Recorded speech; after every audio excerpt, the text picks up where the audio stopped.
Good morning friends, நான் உங்கள் ஜெகதீஷன் பேசுகிறேன். இப்போ ஏலகிரி மலையில் சக்திவேல் அப்படின்ற ரோஸ் தோட்டத்துக்காக நம்ம வெஸ்ட் அக்ரி ப்ராடக்ட் கொடுக்க வந்திருக்கோம். ஆல்ரெடி கொடுத்துருக்கோம். இதுக்கு முன்னாடி பார்த்தீங்கன்னா ரோஸுடைய எண்ணிக்கை துளிர் ரொம்ப ரொம்ப குறைவாக இருந்தது. இப்போ பார்த்திங்கன்னா நல்லா கிளைய விட்டுருக்கு. அதெல்லாம் பார்த்திங்கன்னா புதிய துளிர்லாம் நல்லா செடி நல்லா பல பச்சுன்னு இருக்குது. அதேமாதிரி பார்த்தோன்னா ரோஸுடைய எண்ணிக்கை மிக அதிகமாக இருக்குது முன்னத்தை விட. தொடர்ந்து வாங்கிங்க பாருங்கள், புதுசாக துளிர் வந்திருக்கு பாருங்கள்.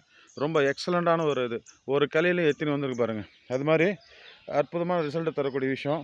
தொடர்ந்து வாங்கி யூஸ் பண்ணுங்கள். மண்ணினுடைய மலட்டுத்தன்மை நீக்கி நல்ல ஒரு மகசூலை கொடுக்கக்கூடிய அற்புதமான நம்மளுடைய ப்ராடக்ட்டு. இது மண்ணுடைய மலட்டுத்தன்மை மட்டும் இல்லை, மனுஷனுடைய மலட்டுத்தன்மையை நீக்கக்கூடிய ஒரு அற்புதமான ஒரு ப்ராடக்ட். இன்றைக்கி விஷத்தை தான் நீங்கள் சாப்பிட்டுட்ருக்கோம். ஆனால் அந்த விஷத்துலேருந்து சாப்பிட்றத கம்மி பண்ணி நல்ல ஆரோக்கியமான வாழ்க்கையை மனுஷன் வாழறதுக்கும் நம்ம ப்ராடக்ட் அக்ரி ப்ராடக்ட் ரொம்ப யூஸ்ஃபுல்லாக இருக்குது. எல்லோரும் வாங்கி யூஸ் பண்ணுங்கள். Wish you well. Thank you sir.